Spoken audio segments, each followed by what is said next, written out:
Hi, I'm John Newton, and I'd like to talk to you about some research I've been doing lately in the area of digital transformation.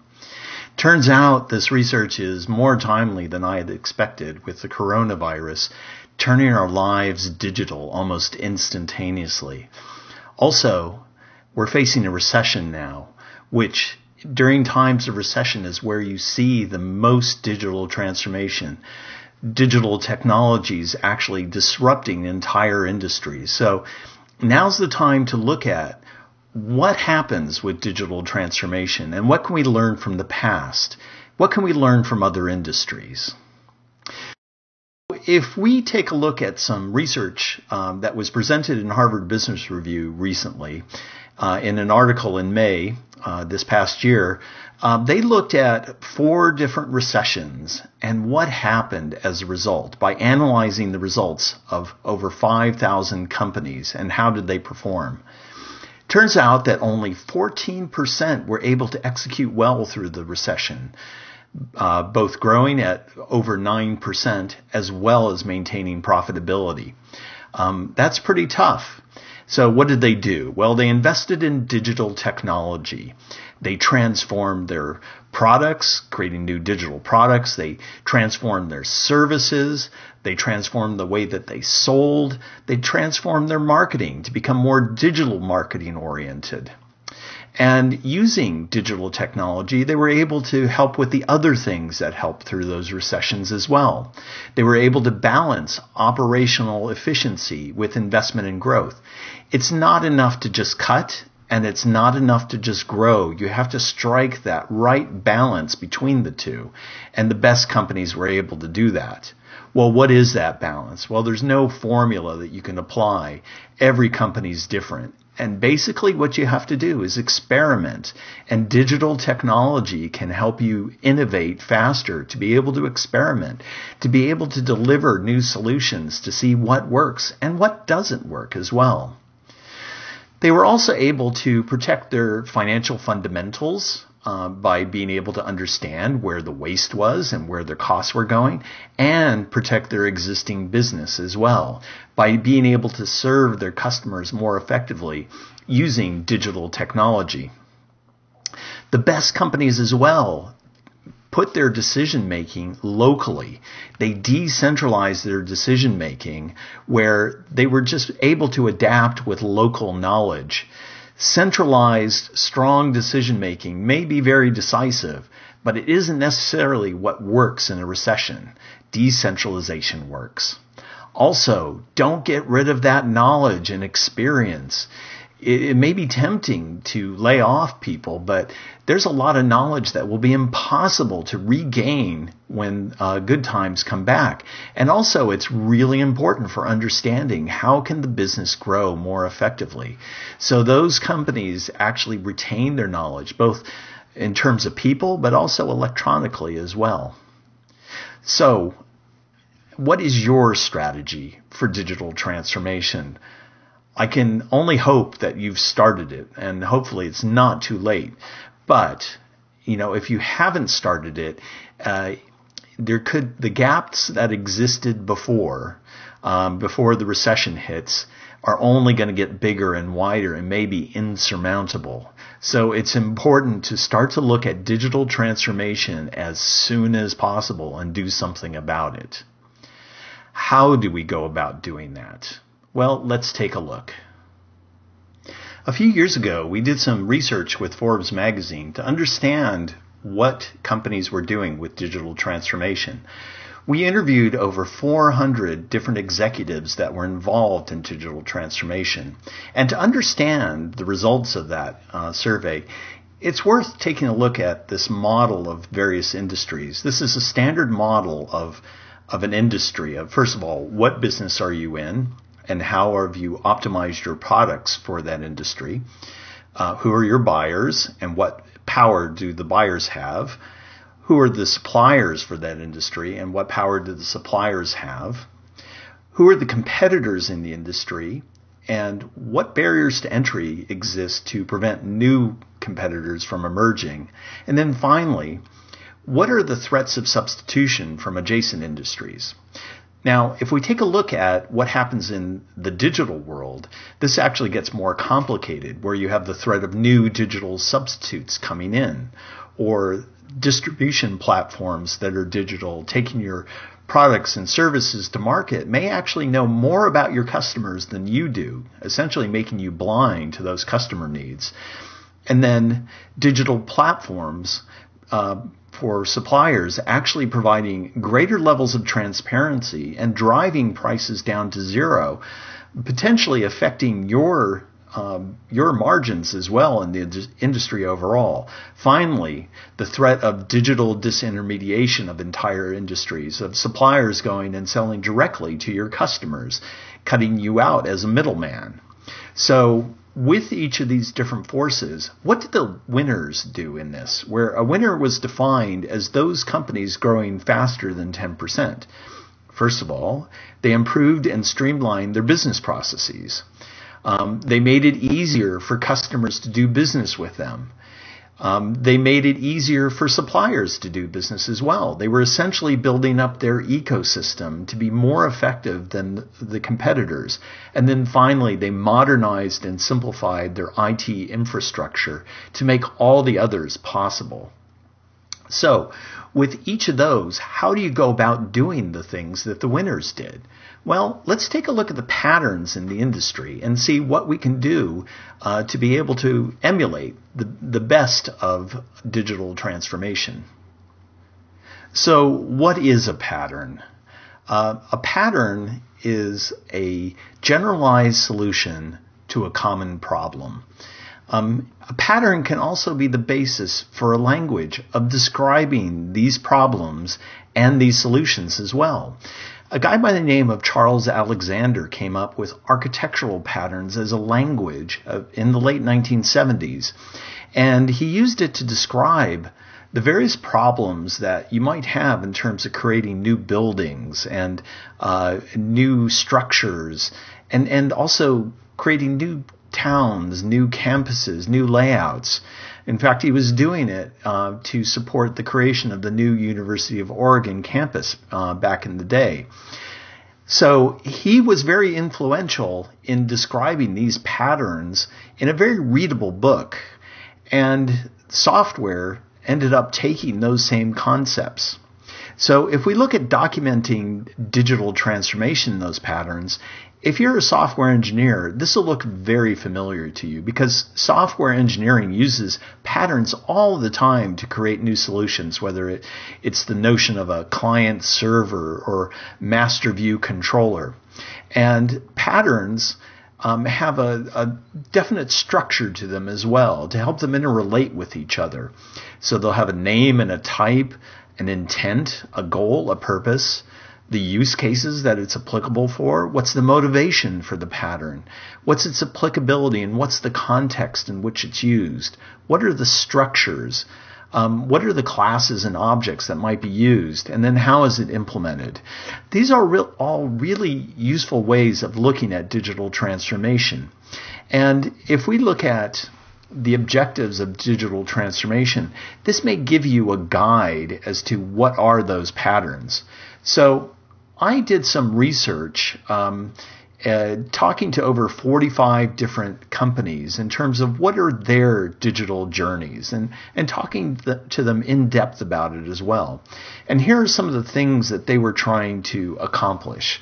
This is essentially some of the problem statements, but also aspirations as well. They wanted better engagement for both customers and their employees as well. They wanted to empower customers, empower employees. They wanted to build trust at scale, to be able to grow faster, but still have that tight relationship that's based upon trust, that's based upon delivering transparency and quality as well. And then perhaps most important in these sort of times is to have speed and agility, one of the cornerstones of digital transformation. Also in this time frame as well, which is before the whole coronavirus epidemic started, was resilience. Companies were looking forward to times where things weren't always going to be great. Looking at resilience, or perhaps anti-fragility is another term that might be used. And then also seeking out new opportunities and being able to exploit those opportunities as well with new digital products and digital solutions. So if we look at those different types of objectives that companies are trying to do, let's take a look at what that might mean in real-world use cases. One of the companies I spoke to described digital transformation as a transformation or creation of a new core business capability with digital technology. I think that's a great description because it shows that it goes beyond just the technology. You're actually transforming your business as a result of digital technology. So let's take a look at several companies and the transformations that they're trying to accomplish. One was a major bank, and they wanted to be able to engage millennials more effectively, recognizing that there were new ways that they needed to be able to engage either with mobile services or providing greater depth of information than was possible before. And what they did was they actually engaged millennials by creating new digital services and experience, perhaps even acquiring them in terms of acquiring fintech companies. A regulator was empowering their investigators to discover fraud and find new problems using artificial intelligence, essentially amplifying the capability of their investigators. A property data company empowered their customers with real estate data that made insights very usable and accessible as well, providing these both to end customers and realtors and also developers of real estate. A digital publisher went from a couple decades ago of having practically no digital products to now having over 90% digital products and actually using those digital products to understand how their customers were using the information and helping them create new digital products. A car manufacturer streamlining their digital experience with their dealership and making decision making much faster, making both the dealer and the customer happy. Or a major film company needing to be able to deliver more films into a broader and bigger global market than ever before by expanding their reach with new platforms, both for the production of new films as well as making it easier to distribute those films as well and standardizing the way that they did it so that they can focus on the creative aspects rather than the mechanical aspects.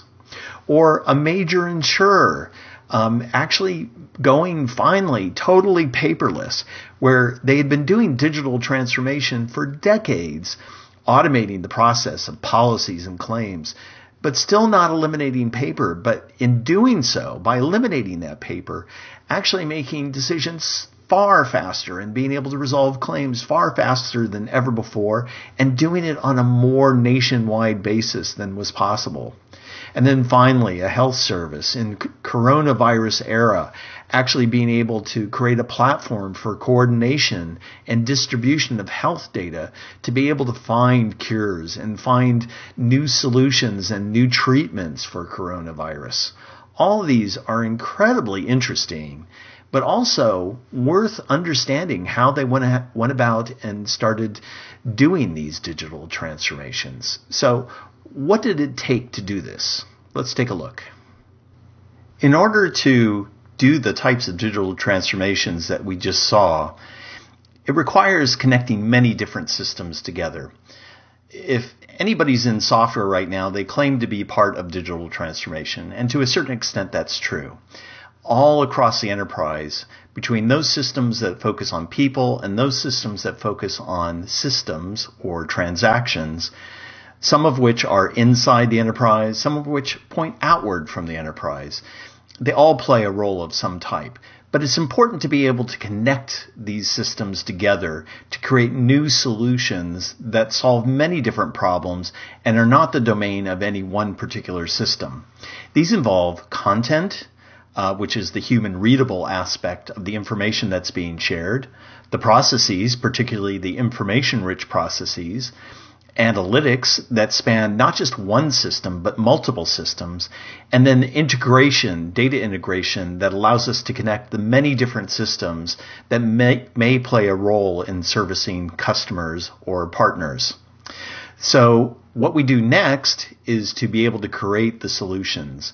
We want to be able to have patterns of low or no code composition of solutions that bind many different systems and connect them together to present the user experience for the end user that may be involved as part of the digital transformation, to do it quickly so that we can experiment with new ways of serving customers, and then to have the patterns of platform and system enablement that allow us to be able to deploy these systems more effectively overall.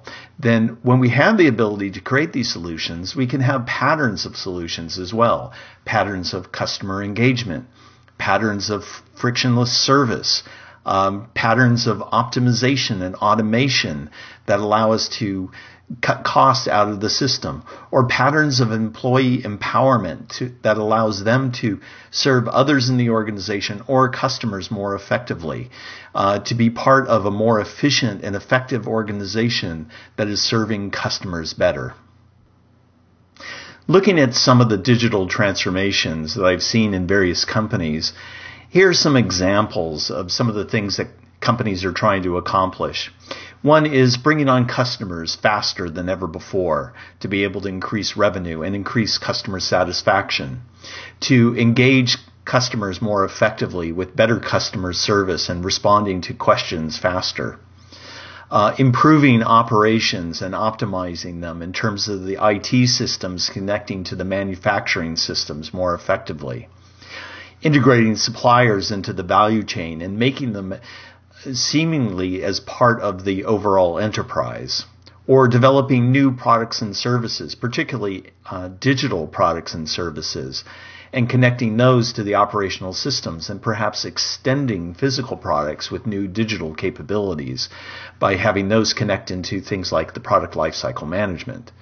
Or strategy and development, looking at the trends from CRM or from web experience management and looking at how the product lifecycle is playing out to develop new strategies and to develop new capabilities. And then finally, empowering employees by connecting to all these systems and providing portals of information to allow employees to respond to new concepts and ideas and new problems and challenges more effectively than before, allowing them to be part of the experimentation. Now, what's interesting about these is they don't lie in any one of these enterprise systems. They connect systems together, and business critical information, that most important information in your organization, plays a role in each of these, binding them together. Things like marketing assets and digital products, things like contracts, proposals, service records, accounting, logistics, production, back office documents, underwriting, planning, specifications, personnel records. All these play a very interrelated set of roles to be able to connect everything together, and the processes that bind them together to have information flow throughout the organization to serve customers more effectively. Digital transformation is really more than just APIs and data exchange. It's really about empowering employees and using the knowledge and experience to create new capabilities, new products, new services to be able to serve customers more effectively. Let's look at some of the patterns that may be involved in these digital transformations. These digital transformations themselves are patterns because they're not specific to any one particular industry. And each of these patterns themselves have many other patterns underneath them. Employee empowerment may have different forms of portals and intranet systems to be able to empower employees. Customer onboarding touches many different systems and has various phases and aspects involved in it. But these themselves are solution patterns that need to be quickly built and need to be adaptable to help you balance growth and create operational efficiency. These are built on service patterns based upon some of the most common capabilities of managing information. So information management, to be able to manage and find information, governance to impress the quality and build trust in the information, the collaboration and communications patterns that allow us to collaborate with people inside as well as outside the organization, the case and process patterns that help manage the workloads and to drive efficiency through the system as well as connecting to the many systems. And then the patterns of insight that allow us to understand how each of these are performing and to give a better view than any one particular system can provide. These service patterns are built using the development and management patterns that give us the agility and integration that's required to deliver the solutions. First, there's the platform and deployment patterns that allow us to provision the systems, the integration systems patterns that allow us to figure out how do we connect one system to another and make the information usable from one system to another. The patterns of observation that allow us to look at the events and respond to the events in the system to allow us to be able to react more effectively. The automation patterns using artificial intelligence and automation to be able to respond and make decisions faster and to take the tedium out of work, allowing people to be more creative and more adaptable. And then finally, the user experience design and development is absolutely critical because digital transformation is about people and making very usable experiences. Now, these need to connect into the domain patterns. These are the patterns that are very specific to either the industry or some sort of horizontal capability within the organization, such as HR or sales or marketing or whatever. And these are organized around their systems of record, so the ERP systems, the CRM systems, the systems of engagement, which might be some of the collaboration systems or the web experience management systems. Then there's systems of observation that drive the events through the system. And then finally, the systems of intelligence. These are the machine learning and deep learning systems and models that help feed the automation across the board and make everything more effective and more intelligent as well. Now, these are deployed through the operational patterns, the continuous integration, the continuous deployment, the DevOps that is becoming part of the overall enterprise, not just development. They give you the speed, scale, and agility and take all these capabilities out of the data center and put them in the cloud to build these digital experiences faster than ever before. Digital transformation is possible through these patterns, but only if you have the culture to take and implement digital transformation. McKinsey did research and discovered that only 20% of digital transformations have been as effective as expected. And a lot of that has to do with the culture of the organization. Culture itself has patterns. And some of the things that are required to make effective digital transformation, the thing that the winners did that the others didn't, is one, have clear priorities. Make those hard to reverse choices and have clarity of what are the digital themes that you're trying to accomplish. They invest in digital talent. They invest in the developers. They invest in the chief digital officer. They invest in the data scientist and the analytics to make their digital transformation effective. They commit the time and money. They dedicate operational resources and expenses very specifically to this, and they make transformation a top priority. They also embrace agility. Speed of delivery and adaptability of decisions as well is really important to be able to recognize that you don't know the answers up front, but that you can adapt to the changes and make sure that this is effective. And then finally, empowering your people to help them deliver the solutions and give them the adaptability, the accountability for decisions. Doing all these things can make sure that your digital transformation is effective. So let's just take a look at what might we learn in terms of the systems that you go out and look for your digital transformation.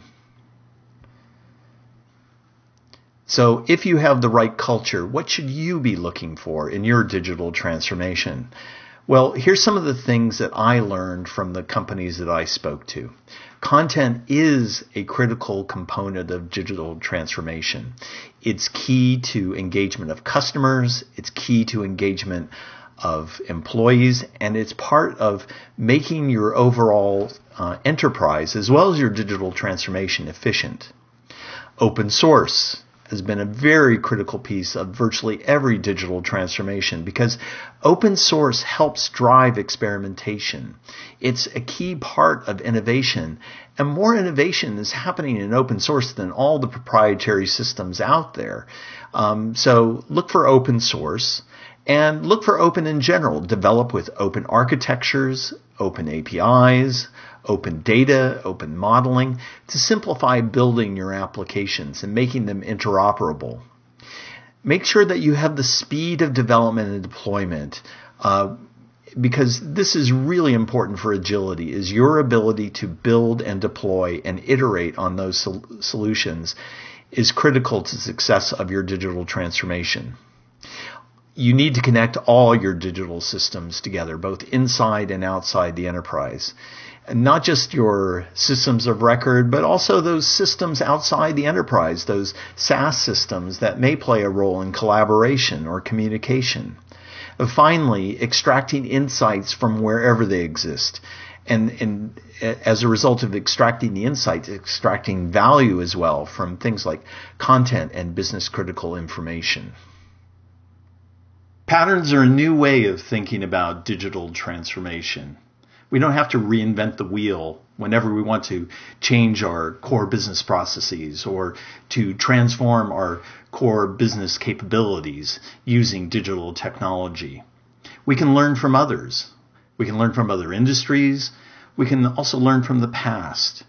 We can start to discover what are those common business problems in digital transformation and what are the generalized solutions that others have created in the past. Well, our next step is to take those and start to document them so we can share them and do it in a very open source way as well. So that we can start to create and encapsulate new components that encapsulate these capabilities so that we can all share in our digital transformations. I'd love to continue the conversation. You can see my Twitter address there. And also, I'd love to connect with you on LinkedIn. So let's keep on talking about patterns. Let's converse in the future. And I hope you've learned something today. Thank you very much.